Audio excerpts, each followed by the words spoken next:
Translating this to the screen was an incredible challenge because there's a certain kind of theoretical way that you can think when you're reading a novel that's quite different when you're watching a show. You want to follow a story and you want to be entertained in quite a different way.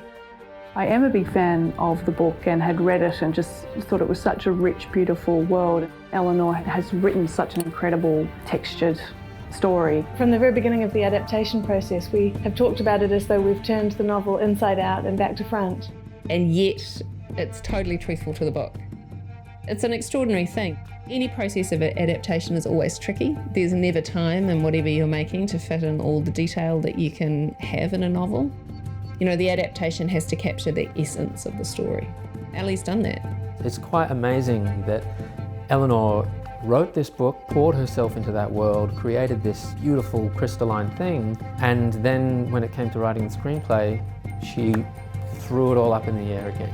There's an element to the novel that's very highly experimental and formalistic in that each of the main characters of the book are modelled on one of the celestial archetypes.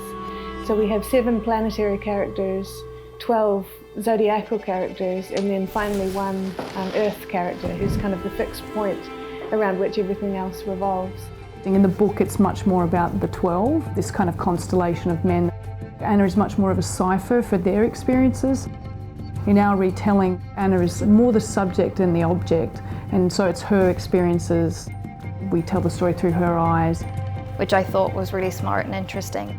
They took Anna's character that for the majority of the book isn't really, talked about. She's sort of addressed but from a distance.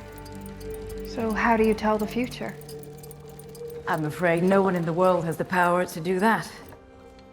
Fate, Miss Wetherell, is not a matter of what's going to happen. It's a matter of what's meant to happen. If I can convince you that a certain path is destined for you, then that's the path you will choose. It's very simple. But that's not fate.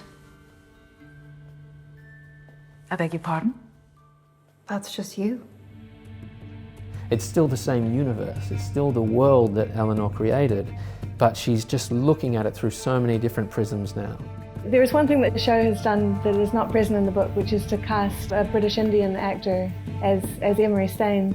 And I just couldn't be happier with that piece of casting. I think, oh God, I wish I'd done that in the book. It's improved it so much. It has been an extraordinary golden age of television, but there is one genre that has been markedly absent, I think, and that is romance. I think we're so much more used to seeing stories where everything falls apart than stories where everything comes together.